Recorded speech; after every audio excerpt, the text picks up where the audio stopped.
Every morning, before the city fully woke up, a dog appeared at the same hospital door, same sidewalk, same bench, same quiet stare. He came so often, people stopped asking whose dog he was. He wasn't lost. He wasn't wandering. He was waiting every single morning. He sat by the front entrance, watching, listening, as if he expected someone to walk through those doors at any moment. He never barked, never chased anyone, never caused trouble. He just waited. At first, people barely noticed him. A dog outside a hospital wasn't unusual, but days turned into weeks. Weeks turned into months. And still, he came back. Rainy mornings, cold afternoons, busy weekends. Always the same place, always the same door. And eventually, the hospital staff began to wonder, who was he waiting for? And why did he never leave?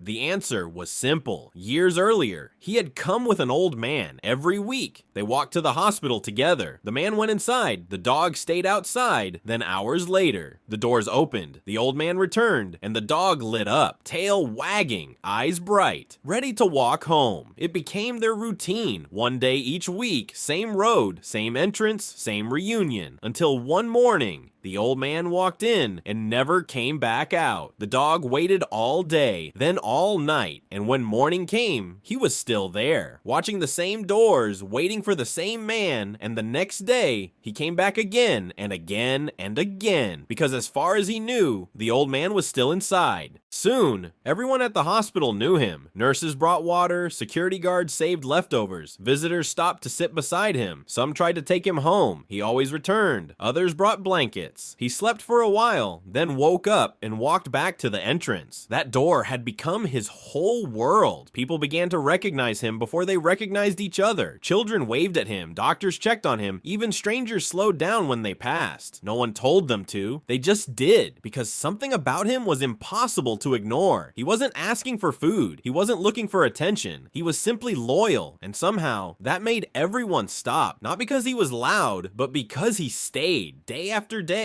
week after week, never giving up on the one person he trusted most. Then something unexpected happened. The dog became part of the hospital. People started visiting him on purpose, not for treatment, not for appointments, just to see him. A quiet dog by a hospital door had become the city's most familiar face. People took pictures, shared his story, came back with treats. Children sat beside him after school. Patients smiled when they saw him, and for many people, he became something more than a dog. He became a reminder of routine, of memory, of loyalty. He never asked for anything, yet somehow, he gave something to everyone who passed him. Comfort, even on hard days, especially on hard days, and in a place where people often arrived afraid. He became the first calm thing they saw. Years passed, the city changed, the faces changed, the hospital changed, but he stayed. Same door, same sidewalk, same patient silence. And that's what people remembered. Not just a dog, but devotion. The kind that asks for nothing, the kind that doesn't leave, the kind that stays, even when no one is coming back. And maybe that's why no one forgot him, because in the busiest part of the city, he did something most people never do. He waited, without noise, without doubt, without ever giving up, and somehow that quiet kind of loyalty became unforgettable. Not because he chased attention, but because he never stopped showing up. And sometimes that's the kind of story people remember most.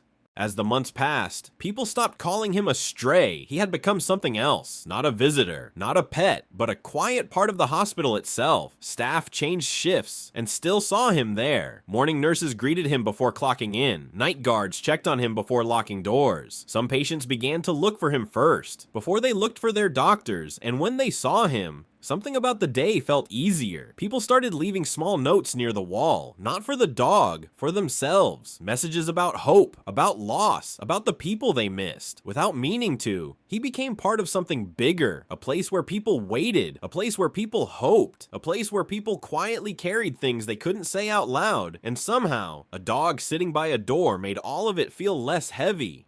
By then, everyone knew his story, but that wasn't why they remembered him. They remembered him because he never changed. No